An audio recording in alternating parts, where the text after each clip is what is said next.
My colleagues, the Honorable Rigathi Gachagua, the Honorable Fred Matiang'i, the Honorable Justin Muturi, the Secretary General of KANU, George Wainaina, members of Parliament, the leadership from both houses, Parliament, the National Assembly and the Senate, wazalendo wenzangu, hamjambo.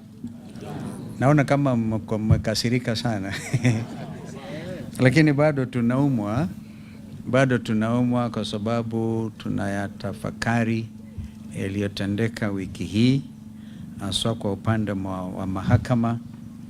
And before I proceed to read this statement of my colleagues who add one or two things, we have a duty to declare our solidarity as ever with each one of us.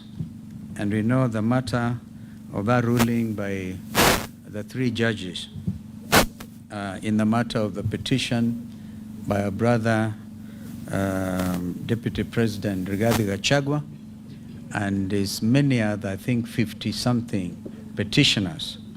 That matter continues to weigh heavily on the conscience of Kenyans, and I can tell you, I've pronounced myself before on this matter, and I reiterate that ruling, because it touches on Article 25 of the Constitution, and that Article 25 clearly states that the matter of fair hearing, entitlement of every Kenyan to fair hearing, is a non-derogable right. And the one moment you make a finding that that is the case, then the Constitution is absolute and it's clear. So much as we feel with our brother Rigiji, the weight of arriving at the wrong conclusion, we also now know, I can tell you, from this podium, that finding itself amounted to lifting of the impeachment. It is very clear to me, and therefore anybody arguing that Rigathi Gachagua cannot run for elective office is clearly misleading themselves. And so therefore we want to encourage our brother and all of us in that regard. We have apologies before we read this. So I'm reading this on behalf of the United Alternative Government. We have apologies from our brother, Honorable the DAPK leader, Mheshimiwa Eugene Wamalwa, and our sister mother, Ongari Karua, who is out in Uganda. Otherwise we are all together in this very important matter. So if you allow me, some of it, my colleagues, be giving maybe a personal matter, my own experience in this, but we will, at the end of this presentation, each one of us will say one or two things.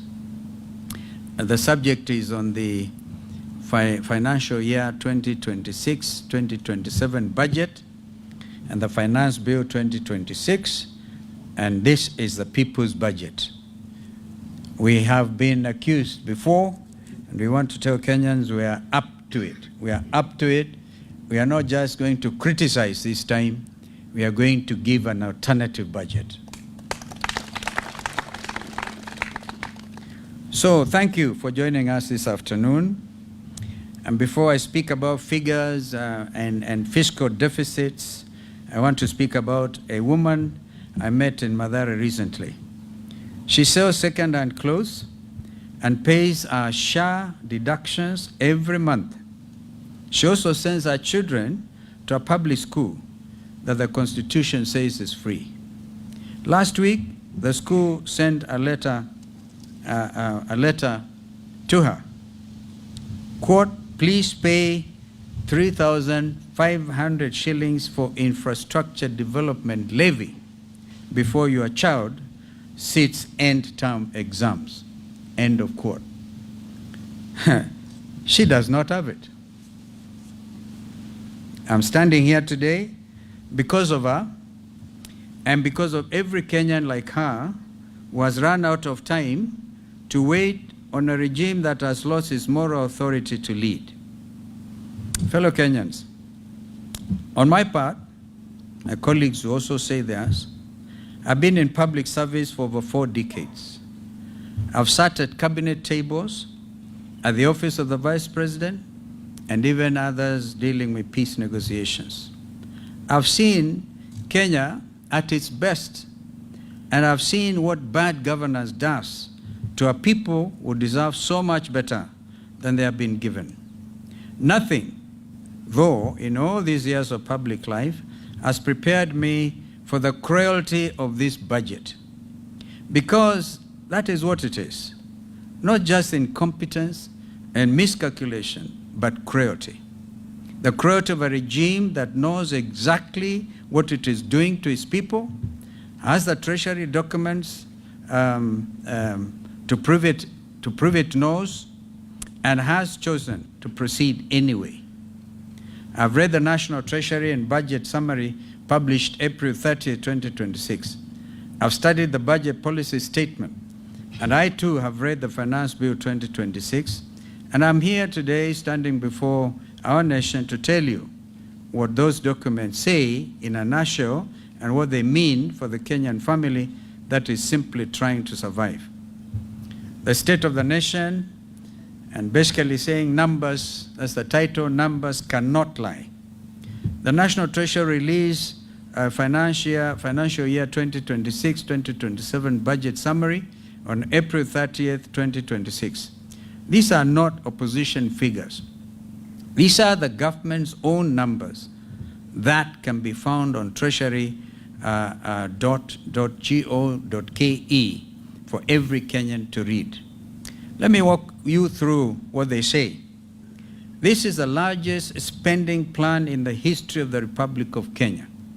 Gross expenditure at 4.82 trillion shillings. Yet total revenue, including taxes and all other inflows, stands at only 3.63 trillion shillings. The gap between what this regime spends and what it collects is a whopping 1.11 trillion shillings. A fiscal deficit of 5.3% of our entire GDP. The difference of 1.11 trillion is borrowed. And it is borrowed on behalf of a child in Turkana who is 4 years old today, who has never signed a loan agreement, and who has never attended a budget committee hearing. That child will repay this debt with interest. That is not fiscal management, ladies and gentlemen. That is generational slavery. Now consider this. The entire consolidated fund services, that is debt obligations and pensions, consumes 1.5 trillion shillings, and that is 31.2% of the national budget. Interest payments alone stand at 1.25 trillion. Domestic interest payments on loans taken within our borders totals 986.7 billion shillings. To put that in a language every Kenyan understands, interest on domestic debt alone costs more than the entire education budget of 668.3 billion shillings. Think about this. We are spending more on paying bankers than on teaching children. 31 cents of every shilling, 31 cents of every shilling, Kenyan shilling, raised goes to debt service before a single classroom is built, before a nurse is hired, and before a single road is repaired. Meanwhile, the Federation of Kenya Employers tells us that 67% of young Kenyans between ages of 15 and 34 years of age are unemployed. Imagine, 67%.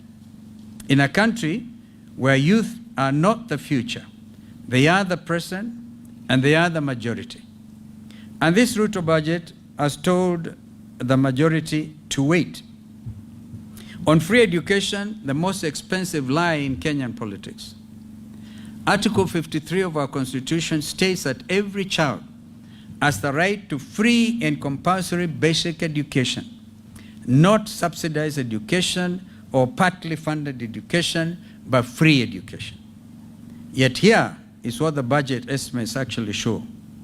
Free day secondary education capitation, 54.6 billion shillings, yet the full funding requirement is 83 billion shillings. This is a shortfall of 28.4 billion shillings. Under free primary education, the government remits 1,420 shillings per pupil per year.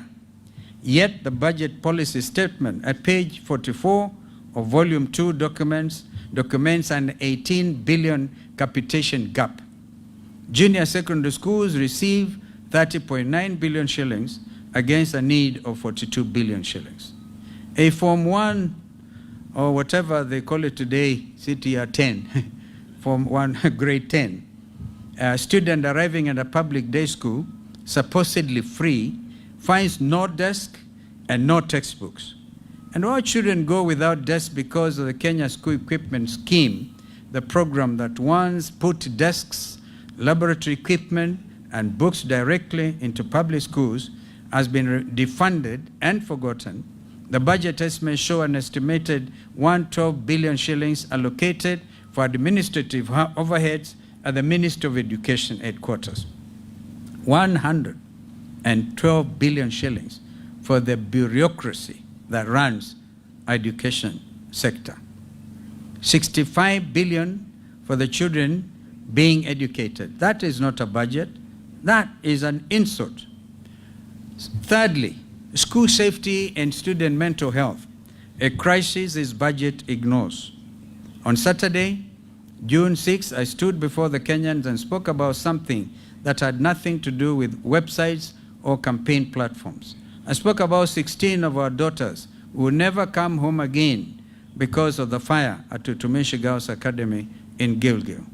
Since May, Kenya has watched with growing dread as school after school has experienced unrest, destruction, and fire. Lenana School, State House Girls, Alliance High School, Loreto Limuru, these are not isolated incidents. They are patterned, and this government with a budget of 4.82 trillion shillings has responded with investigations that go nowhere.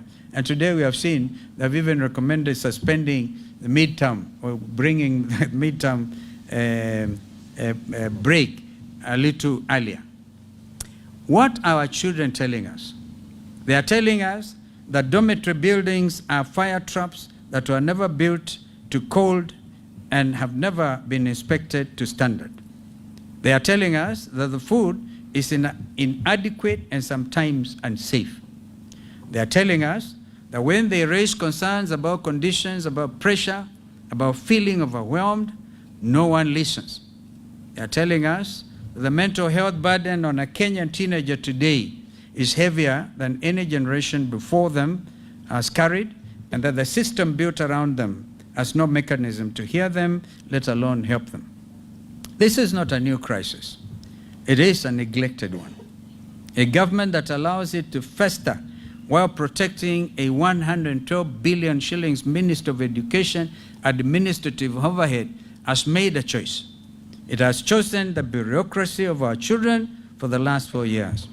Now look at what this budget allocates to address it. School mental health programming, effectively zero. There is no dedicated national school mental health line in the budget estimates. The Edu Afya, Kumboka, our brother Matiang'i will speak to that. Our Edu Afya school health screening program, which was often the only medical review a public school child ever received, was abolished by this Ruto regime. The Kenya School Equipment Scheme, which would put safe and adequate furniture into schools, remains defunded, as we said before. Boarding school safety infrastructure is not a named priority anywhere in these estimates. Yet, we are spending 9.2 billion Kenya shillings on Energy, Petroleum and Regulatory Authority, EPRA, the fuel levy regulator, and zero on the mental health of 2 million boarding school kids. That is not a budget. That is an abdication. Your united government in waiting makes 4 commitments, and they come with budget lines attached. First, a mandatory national safety and audit of every boarding school dormitory in Kenya with enforceable deadlines and criminal liability for non-compliance. We fund this from the 20% cut to Minister of Education administrative overhead. That is 22.4 billion shillings, redirected from the bureaucracy to the children it is supposed to serve. Second, a fully funded national school mental health program that will be a dedicated budget line, not a footnote in a health or ministry circular. We reinstate Edu Afya funded at 5 billion shillings, restored from the savings on the cancelled Social Health Authority, SHA technology contract. I will be talking about that. I think our brother Reggie will address that one, the 104 billion shillings. Amazing, strange contract. Third, a comprehensive review of boarding school standards, accommodation, nutrition, safety, and student grievance mechanisms that guarantee every child is heard and treated with dignity. I must say, when I was Minister for Education, people remember the late Griffin, the director of Starehe Boys Center. Griffin had an amazing philosophy. Any child, in fact, his office had only the desk and one cut. Any child, whether from 1 up to from 6, could walk freely. And they used to have every Friday an assembly between students and head and all the teachers. And the ground rules were, whatever is said against you should never be taken. If a child says mwalimu fulani is terrible, that mwalimu will never be allowed to take it against that child. That was openness. And because of it, Starehe Boys Center, in the middle of the city, you could even pick a cigarette stump. You couldn't pick it anywhere, and they were able to freely walk. Some of them I see nodding, like Senator Manzo, who is an old student of Starehe Boys. Fourth, genuine accountability. There must be criminal liability for every official, administrator, contractor, or building inspector who knowingly signed off an unsafe infrastructure. At number 4, health and SHA, mandatory taxation disguised as healthcare reform. Let me take you to Mama Lucy Kibaki Hospital on a Tuesday morning. A 34-year-old woman who pays her SHA deductions every month faithfully, without fail, presents her card at the gate, but the system is down and she's turned away. Does that sound familiar? There's an outage for the last 4 days. This is not hypothetical. This is the lived experience of millions of Kenyans who are told that SHA would replace the National Hospital Insurance Fund, NHIF, and deliver better, broader, and more affordable health care. The budget policy statement, the government's own document on page 29, records an 11 billion shilling gap in the SHA transition. They know it is broken, and they documented that it is broken. They also have published the evidence of the brokenness. And then they brought this budget before the nation and asked Kenyans to accept it.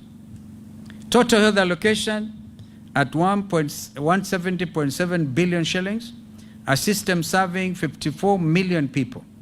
Only 19.1 billion shillings for county-level primary care, spread across the 47 counties, covering thousands of levels 2 and level 3 facilities. That is 406 million shillings per county for every dispensary, for every health center, for every county hospital. That is the first and only point of contact for millions of Kenyans who cannot afford to go elsewhere. SHA, in its current form, is not a health policy. It is a compulsory tax with a hospital logo. And this government has added insult to injury by simultaneously signing a 104 billion shillings technology contract. I repeat, 104 billion shillings for a digital platform around our health system that cannot serve the patient at the gate. Linda Mama, the free maternity program that gave thousands of Kenyan mothers a safe, dignified birth at a public hospital, has been abolished. Edu Afya, abolished. These programs worked as they reached the people who needed them most. At point number 5, the Finance Bill 2026, taxing the poor through the system. For 3 years in a row, this government has returned to the same well. In 2024, they came for your bread. In 2025, they came for your data. In 2026, they are coming through the system quietly, technically, with provisions buried in legislative language that most Kenyans will never read.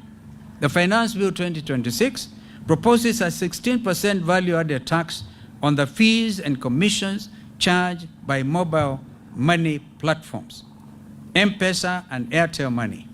16% VAT on the platform that 90% of Kenyans use every single day. The Central Bank of Kenya has documented mobile money fees as high as 7% of transfer value, and the same CBK launched a public campaign to cap those fees.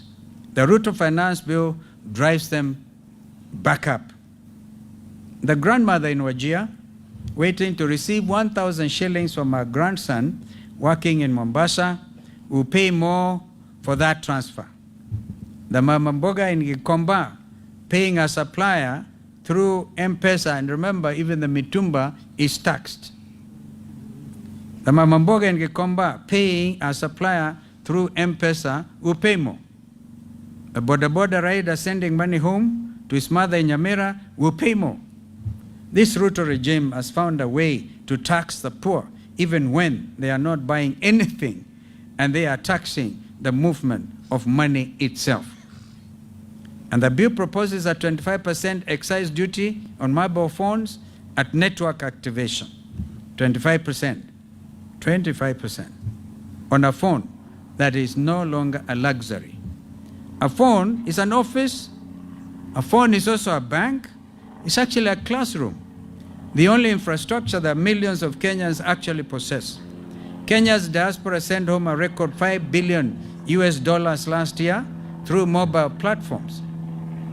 Economic analysts are clear. They tell us these taxes will reduce remittance volumes. Rural families depend on those transfers, will bear the greatest burden. Beyond the visible taxes, the Finance Bill represents something more troubling: the quiet construction of a tax surveillance state, expanded KRA access to third-party data, bank records, mobile money transactions, business accounts without adequate taxpayer safeguards, shorter filing deadlines that will crush small businesses, system-generated tax assessments that can arrive without explanation or notice, automated penalties for failures caused by KRA's own technology. We are building a government that can see everything you earn and everything you spend, with the power to act on that information faster than you can appeal. A Kenyan earning 30,000 shillings a month still pays income tax. This regime taxes poverty, and now it wants to tax the digital tools through which the poor literally survive. At number 6, strategic assets. Who is selling Kenya? When this government faces a fiscal crisis, and it faces one right now, it looks at what Kenya owns and asks, what can we sell? We are talking about Kenya Post Authority, through which over 90% of Kenya's imports and exports move. We are talking about Safaricom, the company that built M-Pesa, whose government stake generates dividends that belong to every Kenyan taxpayer. In fact, because I'm in court over this matter and cannot speak much, the Treasury is getting a dividend of 16 billion half term Therefore, in a year, 16 billion shillings. That is a 15% share that the Treasury is trying to dispose of. It is taxing an asset, it is selling. That is not fiscal management. That is a fire sale. These are not just ordinary companies. They are crown jewels. They are what this country built across generations. And the United Alternative Government will not allow any government to sell them quietly, without consent, without debate, without a 2/3 majority in both houses of parliament. We know that a parliament that is also state captured, like the current government, and we congratulate members of parliament representing the alternative government, because you scream. I remember when you are transacting this matter of Safaricom, or Sitat, the deputy minority leader actually went for the mace as if to make a point, and he was expelled for it. Please do something. The country is watching. The alternative government in waiting has produced a fully costed people's budget for 2026-2027. Every figure in what follows is sourced from the same National Treasury documents. The budget summary of April 30, 2026, the budget policy statement, the Finance Bill 2026, those taken together. Our numbers are the government's numbers, rearranged according to a different set of priorities. The framework. On gross expenditure at 4.318.5 trillion shillings, 499.3 billion less than the Ruto regime. Our total revenue at 3.725 trillion will be less than 95 billion shillings more than the Ruto regime through compliance, not new taxes. Our fiscal deficit will be 593.5 billion, which represents 2.8% of GDP against Ruto's regimes of 5.3%. Our domestic borrowing will be 500 billion against Mr. Ruto's regime's 995.7 billion. We shall have the pressure on Treasury bill rates and private sector credit in 1 year. We shall restore the development expenditure ratio from the Ruto regime's unconstitutional 29%. That is a statutory breach of the PFM Act, that's Public Finance Management Act, minimum floor, to 33.5%. The children who will inherit this country deserve a government that invests in their future, not merely that services the debts of the past. On education, we shall fully fund free primary education at the statutory 1,420 shillings per pupil per year, closing the 18 billion gap documented in the budget policy statement. We shall fully fund free day secondary education at the statutory 22,244 shillings per student per year, closing the 28.4 billion capitation shortfall under this budget of Mr. Ruto. We will fund JSS capitation in full, and we shall revamp the Kenya school equipment. Total education allocation will be 737.3 billion shillings against the current regime's 668.3 billion. We will cut 22.4 billion shillings from the ministry's 112 billion administrative overhead and redirect every shilling to our children. Free means free, all the way from class 1 to form 4 for every Kenyan child. On health, we shall close the 11 billion SHA gap documented at page 29 of the budget policy statement. We'll fund free care at every public hospital up to county level.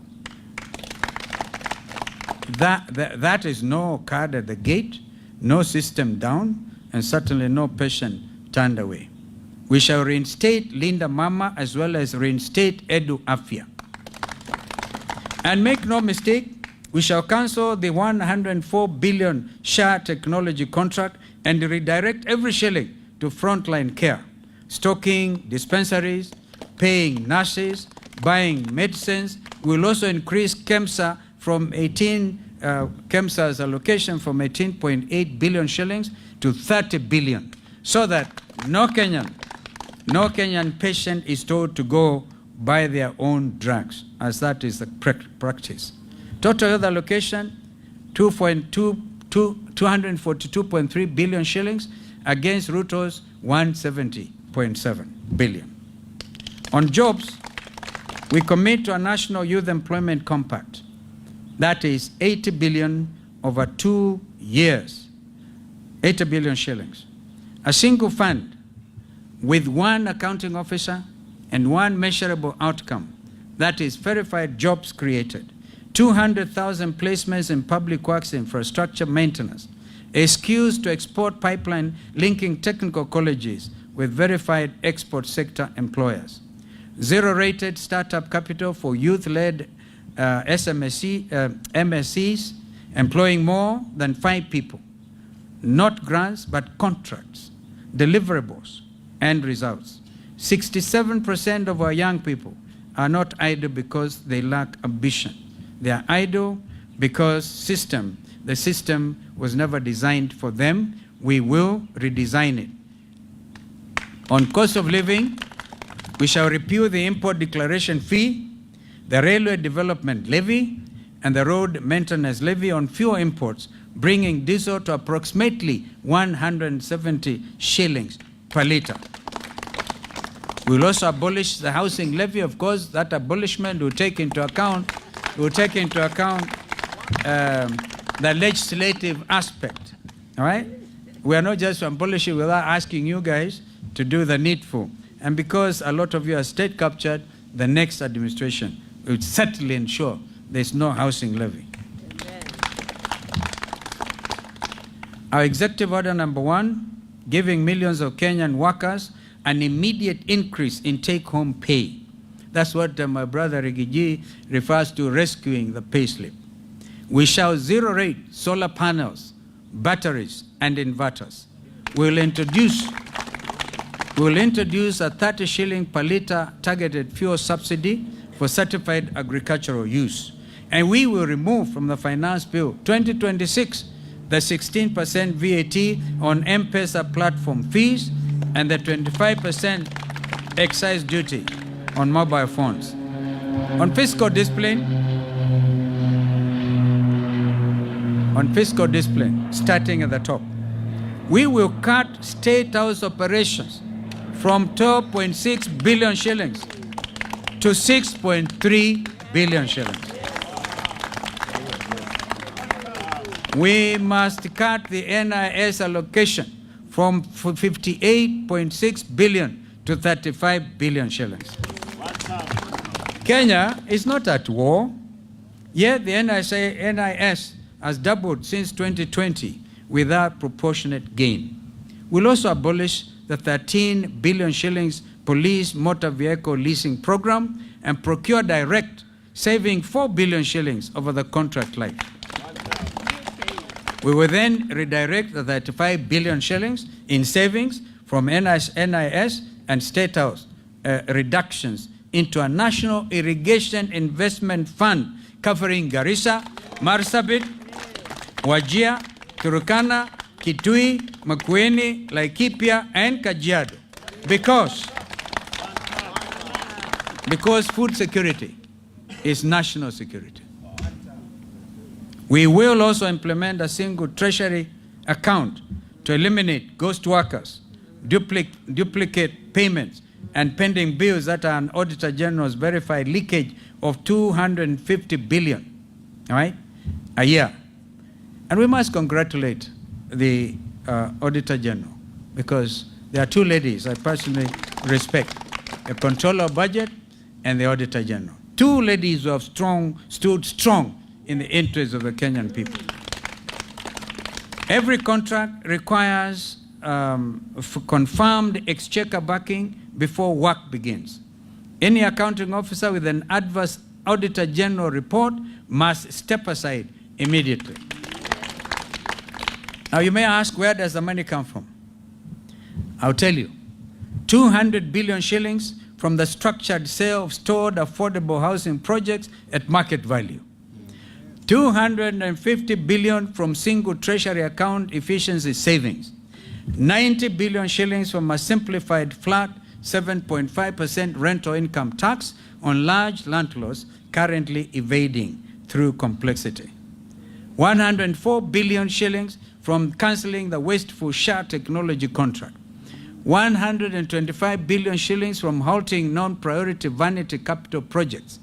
30 billion from right-sizing NIS and State House. That is not a promise. That is a United Alternative Government's balance sheet. A message to the Kenyan people. To the primary school head teacher writing a letter home in July because capitation has not arrived, we see you. Under our administration, that letter will never need to be written. To the mother turned away at the hospital gate because the SHA system was down, we see you too. And under our administration, that gate will never be closed to you. To the Form 1 student or CTR 10 student who arrived at their school, arrived at their free day secondary school and found no desk, we hear you. And our government, the desk will be there before you are there. To the border rider who finished the day in debt because fuel costs more than his earnings, we also hear you. And our government, fuel will cost less, not more. To the Mama Mboga and Gikomba who learned the government now wants to tax the M-Pesa transfer she uses to pay her supplier, we'll feel your pain too. Under our administration, that transfer will be cheaper, not more expensive. And to every Kenyan who owns a piece of KPA and Safaricom through their taxes and is watching that stake quietly diminish, we are with you. Those assets are your inheritance and we shall protect them. Now, a direct word to members of parliament as I conclude. You were not elected to be a rubber stamp. A mother woke up before dawn, remember that, walked to a polling station, queued for hours, sometimes under rainy conditions because August sometimes is very, very, very cold. Queued for hours and marked your name because she believed you would go to Nairobi and fight for her. When you vote to approve 28.4 billion shillings free day secondary capitation shortfall, you vote against the children of the poor. When you vote to approve an 11 billion shillings hole in SHA, you guarantee that the next Kenyan will be turned away at a hospital gate. When you vote for 16% VAT on M-Pesa platform fees, you tax the only bank most Kenyans have ever had. And when you approve a fiscal deficit of 1.11 trillion shillings, a statutory breach of the PFM Act, you are not building this country. You, honorable members, are mortgaging it. And I know none of you sitting before us today. Make no mistake, history will record your vote, and in 425 days, just like the current regime, the people will have made a record of the choice you made and make it plain at the ballot paper box on August the 10th next year. Conclusion. As we comboa our country, we have had victims of police brutality in our midst before we all got together here. We all remember Rex Masai was the first one to fall when we were shot at the leg. And June the 25th is around the corner. I have confirmed from Honorable Makali Mulu, and I share that with Bernard Kavuli and his colleagues, including their advocates, that some 2 billion shillings is already in the budget, but under office of the president. Would have preferred if that money went directly to the Kenya Human Rights Commission. And then, even then, it's not even sufficient. We Kenyans expect it's not enough. Like, I really congratulate my brother Rigiji for saying he is not in need of 50 million shillings for a breach cost on his own rights under the law, under the Constitution.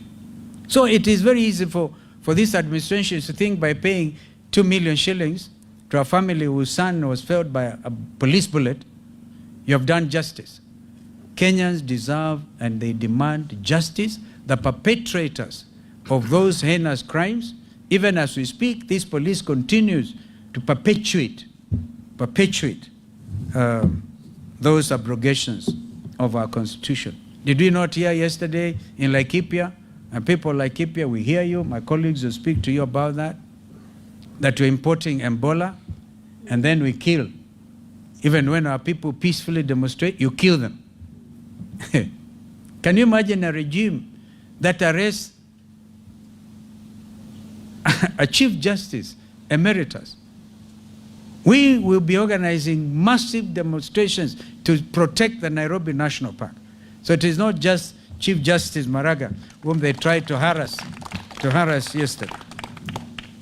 So we stand in solidarity. We want this money paid, the 2 billion, paid on or before the 25th of June.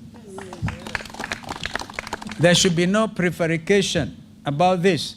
After all, William Ruto himself announced he has a list of those supposed to be beneficiaries. And so we want Kenyans to remain alert and fully cognizant of the fact we are at a crossroads. And I thank you. Tomorrow, what you have read, this is an abridged version. The whole text will appear in the local print media tomorrow.